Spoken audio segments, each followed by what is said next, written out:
Tir à l'arc, basket, hockey, tennis, mais aussi sports moins connus comme le Viet Vo Dao ou le paddle. Pour cette 3e édition des Jeux du Grand Genève, 23 sports sont au programme.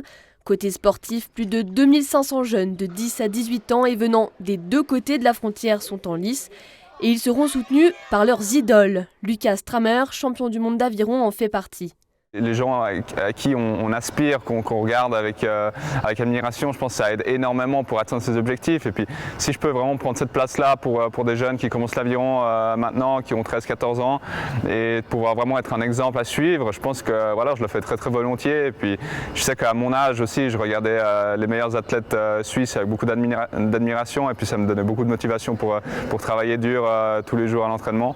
Donc je suis très très fier de pouvoir prendre ce rôle aujourd'hui. Une compétition, mais pas seulement.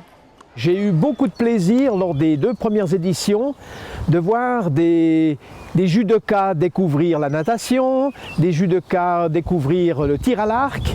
Et je pense que ça permet, disons voir, d'unir le monde du sport parce que dans mon expérience, chaque sport est un peu individualiste. Et là, c'est un grand plus, c'est que ça permet aux gens de se connaître et de se rencontrer.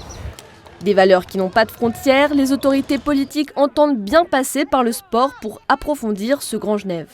On dit depuis longtemps au niveau de l'Arc SM qu'il faut passer par le sport et la culture pour réussir à construire ce territoire entre nos deux pays, entre nos deux territoires. La jeunesse, elle ne la voit pas, la frontière, elle ne la pratique pas. Ils vont autant du côté suisse que du côté français pour participer à leurs diverses manifestations, diverses sorties de loisirs.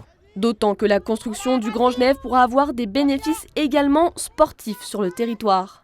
Une équipe comme le Genève Servette, le Servette Football Club et bien d'autres sports auront évidemment à gagner sur le long terme d'avoir un bassin de population de recrutement.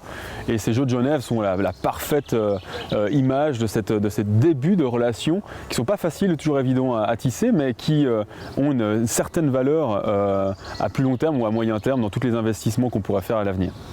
Le sport comme exemple, pour le politique, le pari est ambitieux, d'autant que cette année, le canton de Vaud n'accueille pas de compétition. En attendant, rendez-vous ce week-end pour les Jeux et en croisant un peu les doigts sous le soleil.